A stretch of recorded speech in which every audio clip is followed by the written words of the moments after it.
Hindi na naman natin alam kung ano na naman itong ispiya-ispiya naman na rhetorics nitong si Browner na ito, no? Kasi nakakatawa lang, nai-expose nila yung sarili nila. Ano ba ang purpose nito at kailangan talaga na gumawa ng mga ganitong kakwento-kwento na walang kakwenta-kwenta? Kasi daw, meron daw silang nahuling grupo ng mga inchik, ano? Tayo na po, hindi ko mawari, ito ata yung inchik, tapos ito yung Pilipino na parang mami, no? Takip na takip siya, halos walang makita. Sana tinakpan nyo na ng buong ganyan na lang, ano, ganyan gawin ninyo. Tapos ito nakatakip, ito rin nakatakip. Anong klase yan? Paano namin alam kung legit na talaga yan ay nahuli ninyo o baka naman planted yan? Nakakatawa naman dito. Nahuli daw nila isang sasakyan at andyan daw yung mga aparatos. Ayan, yung mga kagamitan daw ng, sabi, very advanced. Ayan, talagang high-tech at advanced na ginagamit. Pero kung titignan natin, parang common na kagamitan lamang naman ito ng isang, di ko mawari kung ito ay sound setup. Pero nalaman natin na ito pala ay isang SMS blaster.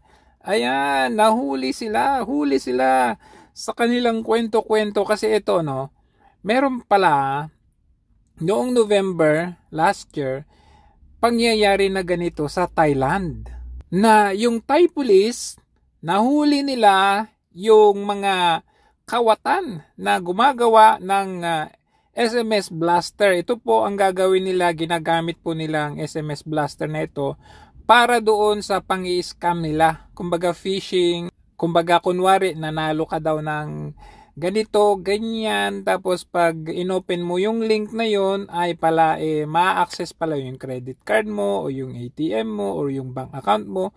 So, isa itong sindikato, kumbaga. At kung pagkukumparahin natin, ito yung mga nahuli ng NBI. Tandaan ninyo ito ayan. At tandaan din ninyo itong black na ito. Halos parehas doon sa nahuli sa Thailand. Ito yung nahuli sa Thailand. Di ba familiar? Di ba same? Ayan hindi po ito fake news. Totoong balita po ito. Ayan po yung website. Ngayon, titignan natin. Ito po ay nangyari sa Thailand.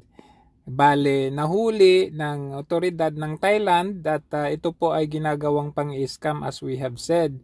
Kung titignan natin yung larawan ng nahuli ng NBI, parehong-pareho doon sa ayan yung mga kagamitan, yung mga aparatos. Ayan. Yan, the same din yung sasakyan at the same yung mga kagamitan. Nakita ninyo, ayan parehong-pareho. So, ang tanong natin ngayon dito, hindi kaya, ginaya din yung sasakyan na nilagay sa likod, ganyan din, nilagay din sa likod. Ito ba ang pinagbasehan ninyo, mga hunghang kayong NBI kayo? Ayan yung nahuli nila, ayan. Napakalinaw. Diba? So, ano pong tawag dyan? Sabi ninyo, isa pong espionage. Okay? Ang ginagawa ng China. Ayan. Ito, tingnan natin itong video na ito. Yan.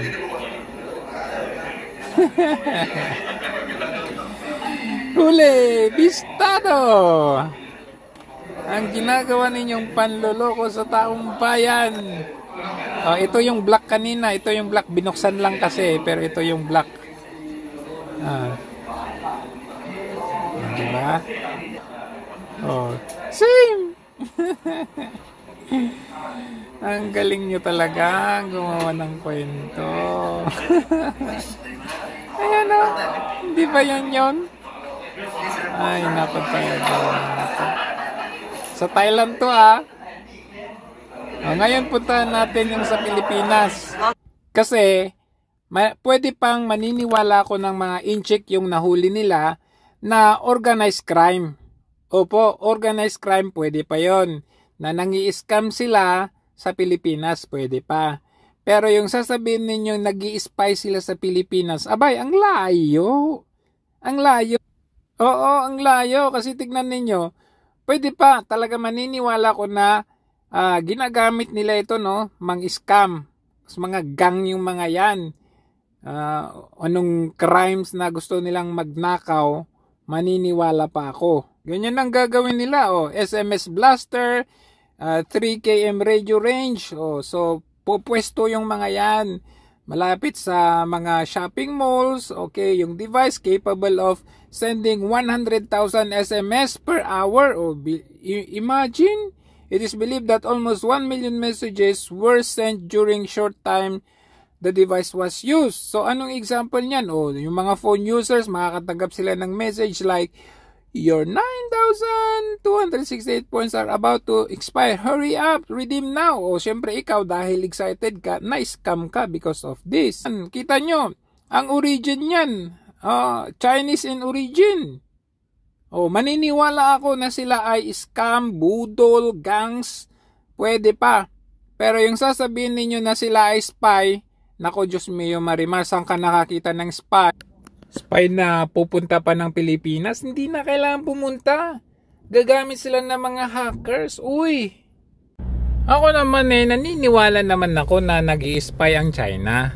They have been doing that and of course accused of doing that for the longest time. Ganun din sa US, nagbabatuhan yung dalawang yan. Pero ang akin lamang sasabihin yung nag-i-spy ang China sa nahuli ninyo ngayon, pero yung pinapakita ninyong aparato, magkapareha doon sa nahuli sa Thailand. Sana man lang kung magbalita kayo na may nahuli kayo, magpapasalamat pa ang taong bayan kung lihitimo talaga. SMS blaster naman pala yan, tapos sasabihin nyo, panggamit na high-tech na spy. Hindi naman ganyan yung high-tech na gamit ng China. Pwede naman meron naman silang stealth drone. Gagamit sila ng kanilang satellite. Pwede yun. May satellite yan sila. Ba't kailangan pa nilang titignan yung terrain ko nung EDCA, buong Pilipinas? Ay nako Diyos mio Marimar, no ho. Kung meron silang i-spyan, bakit Pilipinas pa? 'Di ba? Kadali-dali. I-spyan nila yung kalaban talaga nila. Pero yung sa Pilipinas, ako maniniwala ako na pwede nilang spy ang Pilipinas. Kaya lamang yung pinapakita ninyong aparato na yan, hindi naman yung pang spy.